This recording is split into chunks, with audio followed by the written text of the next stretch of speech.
much. I am so happy to get to be with you all. It is pretty cool to see some of the college Republicans sitting down here that we met last night. Good. Met some of you in the lobby, in addition to some great independents and libertarians who are out there too. They were awesome.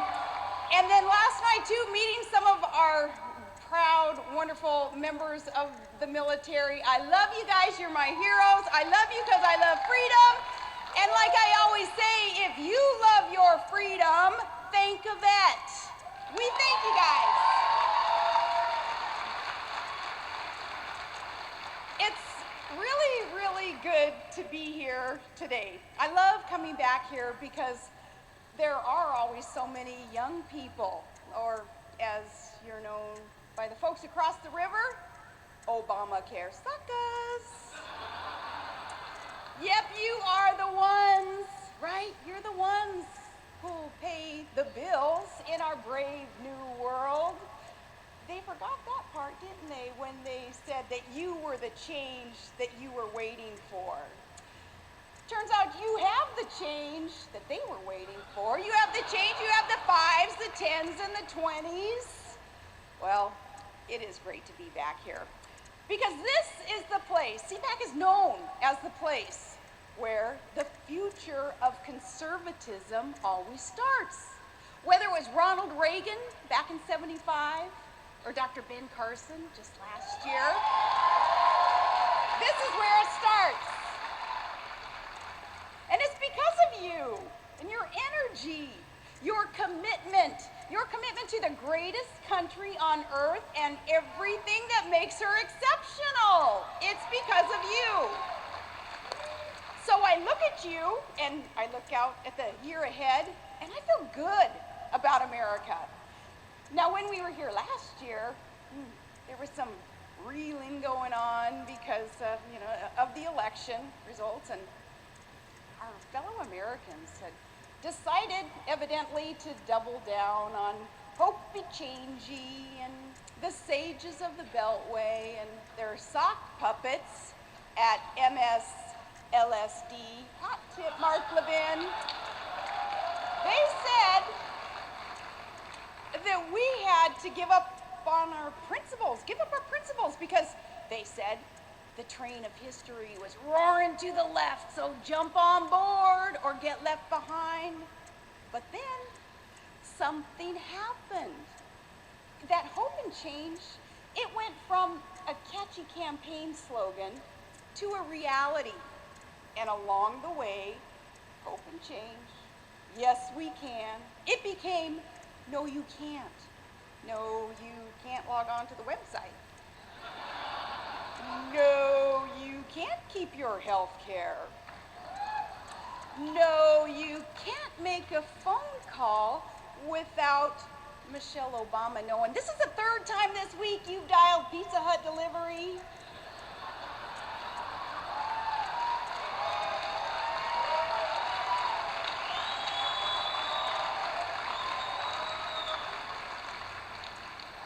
But yes, something did happen. We became a wiser republic than a year ago. Americans know now what the giants of our movement had always told us. People like Friedman and Reagan and Margaret Thatcher. We said, there ain't no such thing as a free lunch. There is no free birth control. There's no free phone. There's no free doctor visits. There's no free Fritos. There's no free ride. Someone pays, someone always pays. And if you don't know who that someone is, it's probably you.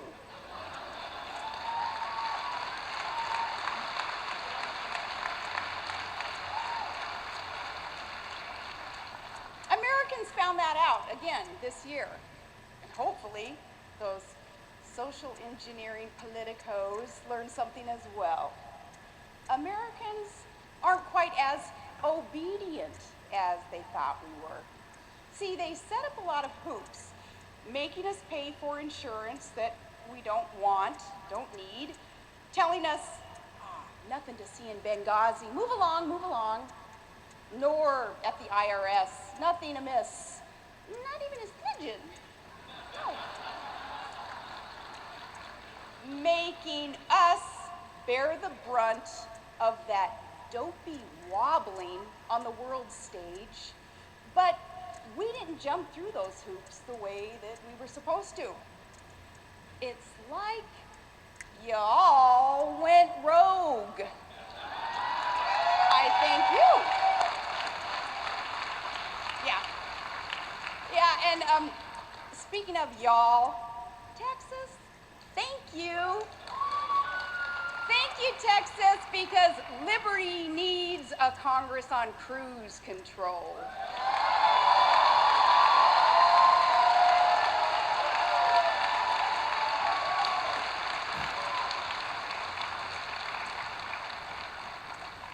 Yes, last year something did happen. The awakening began, and Senator Ted Cruz helped keep them awake. His filibuster, it worked in waking people up to the folly of a government takeover of another 1/6 of our economy. He forced debate.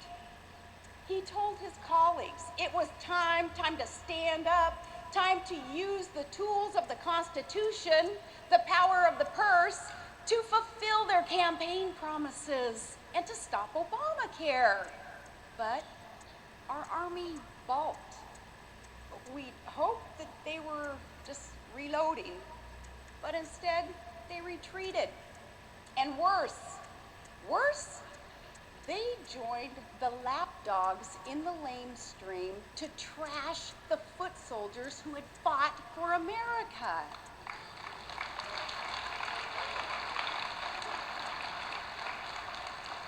And Ted Cruz, he had a clever way of doing it too. Dr. Seuss. Who'd have thunk? Who'd have thunk?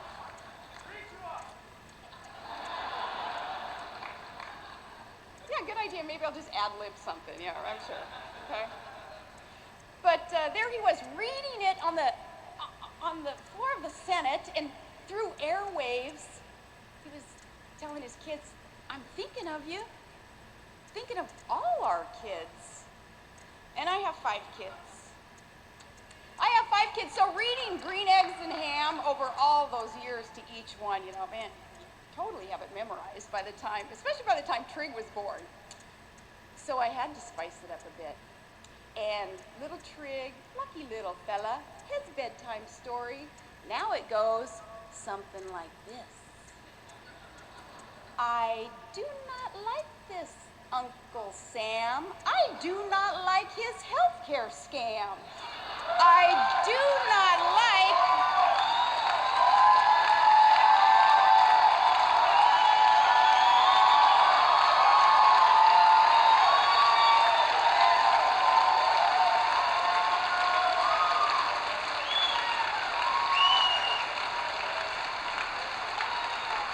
Oh, just you wait. I do not like these dirty crooks or how they lie and cook the books.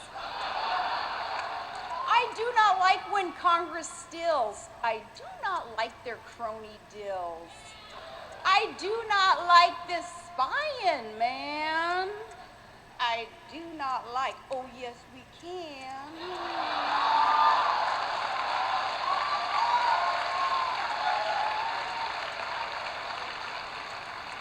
I do not like this spending spree. We're smart, we know there's nothing free. I do not like reporter smug replies when I complain about their lies.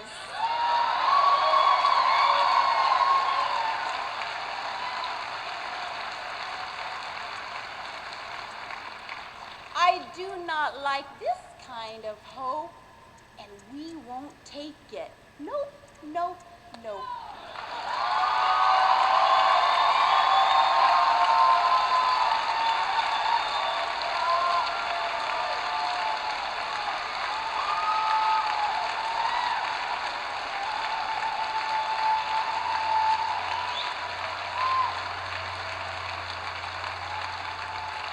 Oh,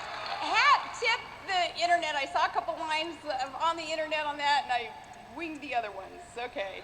But friends, Ted Cruz and Mike Lee and Paul and Gowdy and Gosar and Gomer, etc. We've got some good guys in there. Good guys who, they're good guys. They carry the common sense gene, right? The common sense gene. And they know that we are a nation with a government, not the other way around. They're constitutionalists. And they're sent to D.C.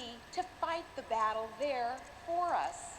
So it's time. It's time that we send them reinforcements. They need their reinforcements because, you see, families are hurting today. Hard working families. They're caught between the crony capitalism that benefits the politically connected and the income redistribution that benefits the politically favored. But still, I feel good about America because conservatives haven't forgotten the America beyond the ruling classes, wealthy DC suburbs. I'm talking the places where most of the people who do the working and the serving and the building and the tax paying live. That's where you'll find amazing America. We're staying true to our principles. Got real solutions to real problems, and you got to hear some of those solutions the last couple of days. And you're not just sitting back, just hanging with the Choom Gang. I hope you're not. Just letting DC control the people and bankrupt our country in order to fundamentally transform it. Now, that's why I feel good, because you're not just putting up with this.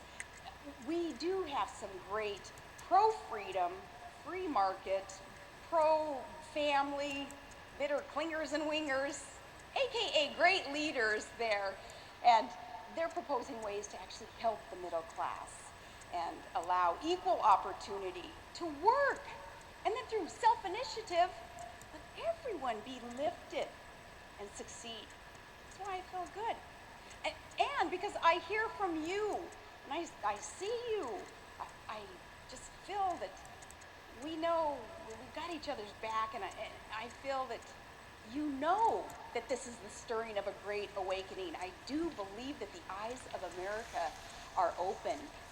Unfortunately, though, some would want you to just hit the snooze button and roll back over like, hush, America, go back to sleep, little lambs. Go back to sleep, close those eyes. Some of these folks are in the GOP establishment. Well, and they are a different breed of cat. They say that the smartest thing that we can do right now is just lay low, stay out of the way, while, say, Obamacare crashes and burns on its own, and the economy sputters to a halt. Well, forget that solvency and sovereignty stuff, just lay low. And while internationally, we so tick off our allies and we lead a world that is looking for that shining city on a hill again, we lead them from behind. The result is some very, very, very bad dudes gain ground.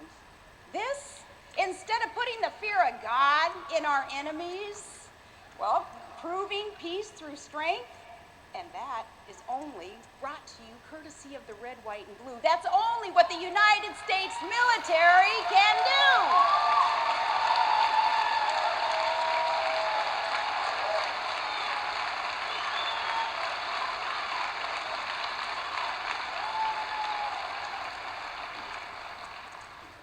But some GOP experts, they subscribe to the old saying, don't interrupt while they're in the process of destroying themselves.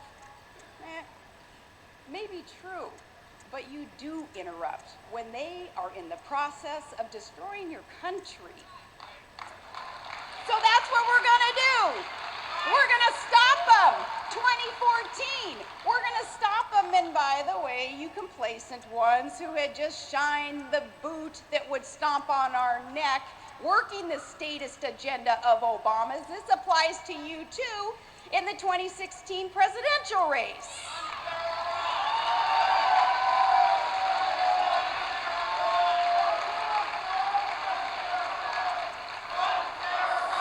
Speaking of,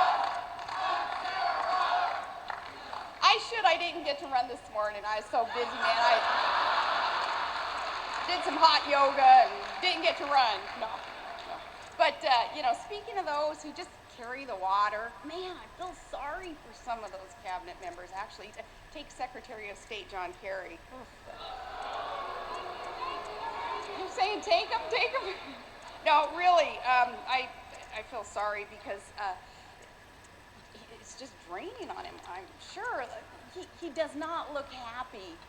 He's sent to message this president's dazed and confused strategery. Poor guy, you can just see it on him. It is, bless his heart. But no need anymore, though, to ask him why the long face? Now we know. Bless his heart, yeah, those policies that the cabinet has to explain and justify. How do you convey to Putin the threat that sounds like, Vladimir, don't mess around or you're gonna feel my flexibility, because I got a phone and I got a pen and I can dial real fast and poke you with my pen. Pinky promise. No. Promises? This is the guy who promised to provide for the sick, but there are more uninsured today than when Obama began all of this.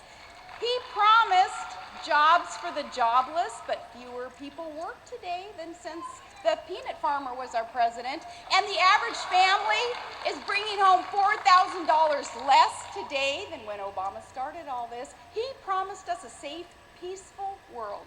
Promised he's got Al-Qaeda on the run. Yeah, perhaps towards us. And safer, he would gut our arsenal while he allows others, enemies, to enrich theirs. Man, that's just like a liberal on gun control. Mr. President, the only thing that stops a bad guy with the nuke is a good guy with the nuke.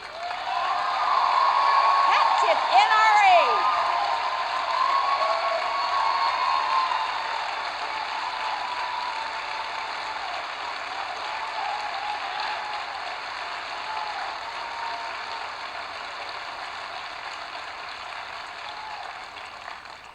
He promised to heal the planet and stop the rise of the oceans, but the planet's not listening to Dr. Obama. And the only thing rising in his la-la land is the Russian Empire. Now, I'm sorry, but really, I'm probably being too hard on the president. After all, who could have seen this coming?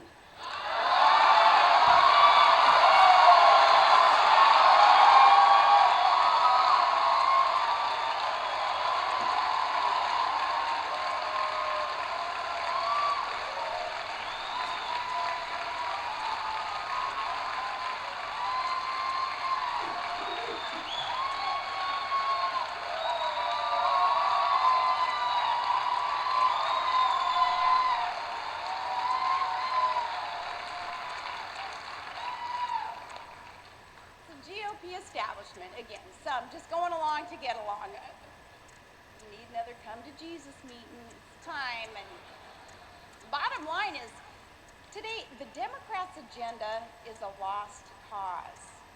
President Obama, though, he's nothing if not poll tested. So even he knows that the deep issue of our time is that oppressive stagnation facing the middle class. It's good working class families that just can't get ahead. And that's why he baits the GOP establishment into kind of a tit for tat over things to distract. And then they pander and, the White House may do such damage. But their agenda. It's failure and fiasco on steroids. So America is counting on the GOP to get it right. And that's why the establishment can't blow it. No Republican gets elected promising higher taxes, wasteful spending, increased debt, bigger government, rewarding lawbreakers via amnesty? No. So why are they voting for these things now? And why reward them with your vote? GOP Beltway boys.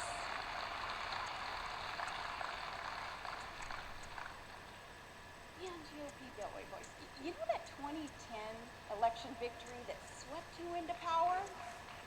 You didn't build that. The Tea Party did.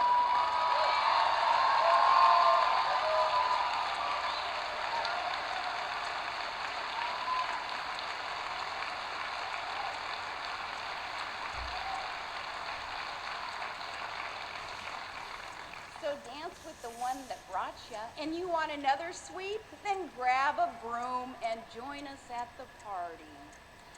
Yes, in this awakening, eyes are open, we're stronger now, we're wiser now, and God knows we are hungry, and there aren't enough low information voters in the country to save the other side this year if we don't retreat.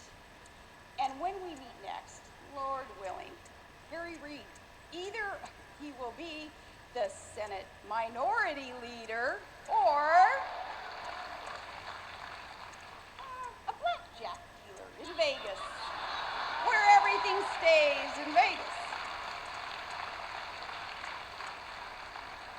Okay, another reason though to feel good about our future and our movement is because culturally, man, we are pushing back against, well, some would call these perpetual panties in a wad people. And you know them. These folks, man, they're quick with a quote about some latest outrage against the latest victimized identity group. They're professionals at taking offense. It's what they do. And their media minions are even quicker at seeking them out and publicizing their manufactured outrage. The play is always the same. Someone on the right says something that's not politically correct, once or twice, or it can be distorted to not sound politically correct. And these perpetually wadded up people, they get to work and they claim to want tolerance and open debate, but the goal of theirs really is the complete opposite. Their goal is to shut up anyone who doesn't toe their line. Man, whatever happened? Did you see or hear something that kind of bugged you? Buck up or stay in the truck. That's how we grew up.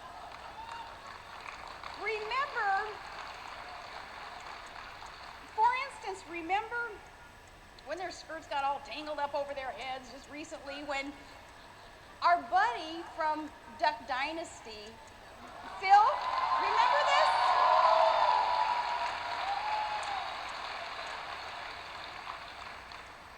Here's Phil. He's talking about faith with a reporter from GQ. First mistake. But in between saying that he loves humanity, he loves all us sinners, and leave it to God to judge. Well, he quoted the Bible, and he got colorful in expressing his opinion. So what did that brilliant TV network do? They fired him.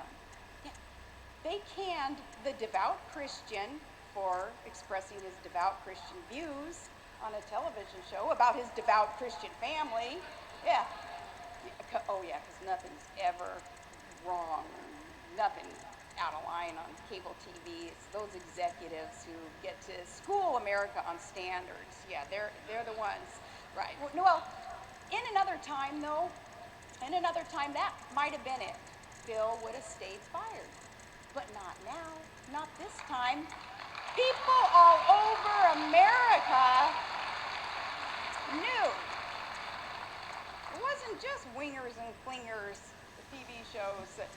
People all over America understood that Phil's right to express himself, that fight that he had to undertake, well, that was all about our right to express ourselves. His fight was our fight, and we pushed back, and we won.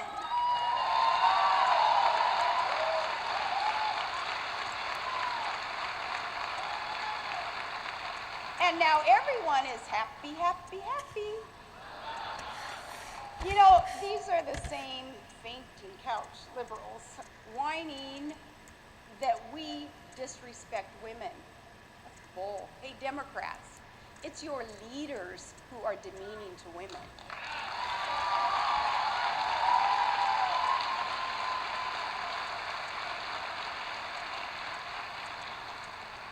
Liberals seem to think that the women of America are just cheap dates, you know. Feed them a few lines about that free birth control, throw in some scary quotes about the war on women, and they will be yours. Don't bother their pretty little heads with tax policy or debilitating debt or energy independence. You know, imagine if they treated the men like that. Quick word with the sisters here, okay? Just quick. Guys, just give us a minute to go play some racing game on your cell phone or something for a second, okay? Tetris or whatever you go.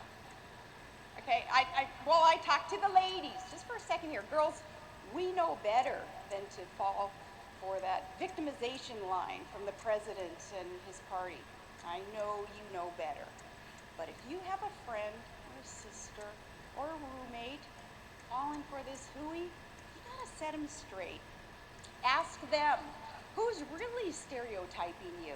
Is it the people who believe that you are a thinking, achieving, striving, strong individual?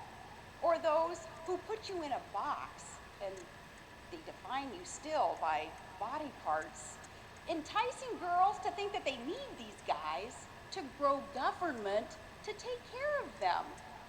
Women, don't let them use you unless you choose to be their political pawn or just their piece of accessory on their arm. Honey, that's not liberation, that's subjugation, and this sisterhood fights against that.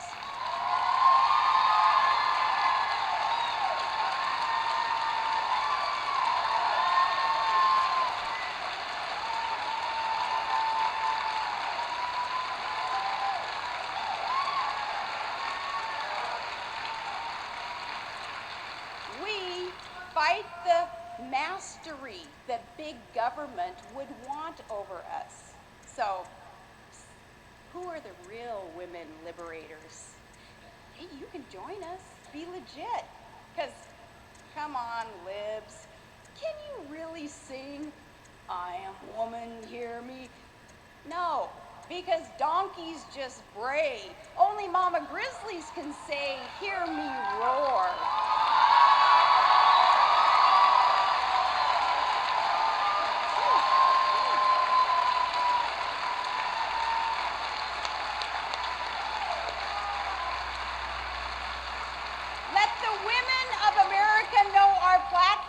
Our values, it's independence, it's work ethic, it's family, faith, and freedom. Be bold in making our case. We're the heirs of Thatcher and Stanton and Anthony, so stop apologizing and start evangelizing and infiltrating, influencing pop culture. If the boys aren't up to the challenge, conservative women are happy to lead the charge. Yes.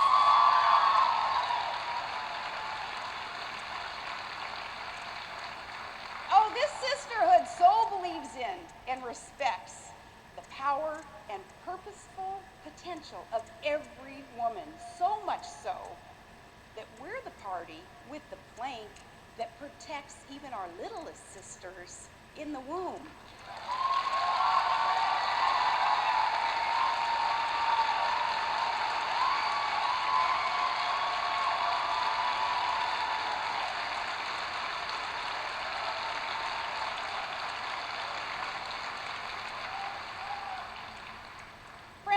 Last year, I stood here and I declared that we're not here to rebrand a party.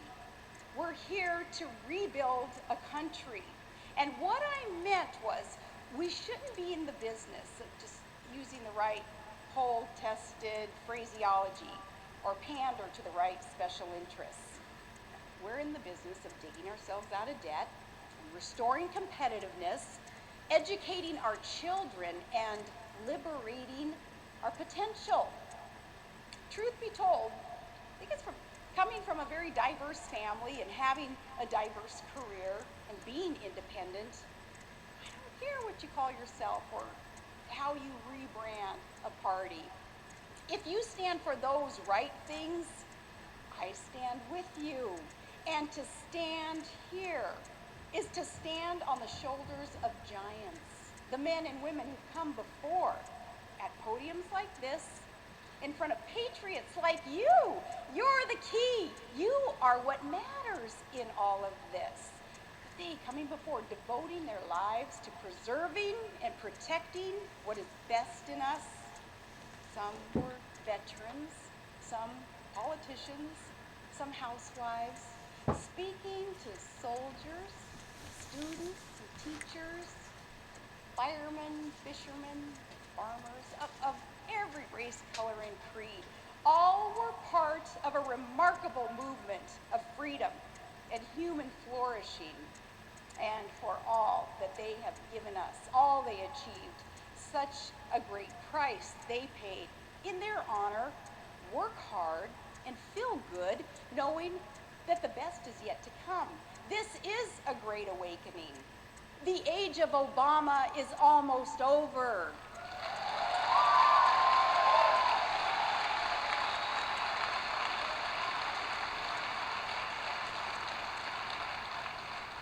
The end of an era.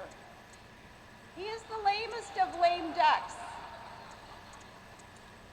So expand our ranks. We can do this. Expand our ranks to save our country, because our sensible, imperative mission for small government and big freedom is big enough for every American who loves liberty and trusts the individual.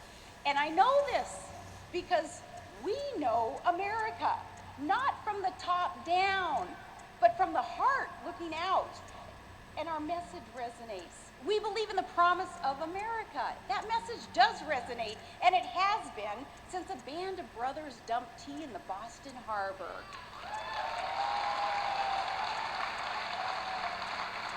We have got to be that band of brothers and sisters again, not to fundamentally transform America, but to save it and to fundamentally restore the promise of America. And it is because of you. It's we the people, because of you, that I have never been more optimistic about the future of our one nation under God. So stand up and stiffen your spine. You gotta fight for it. The best is yet to come.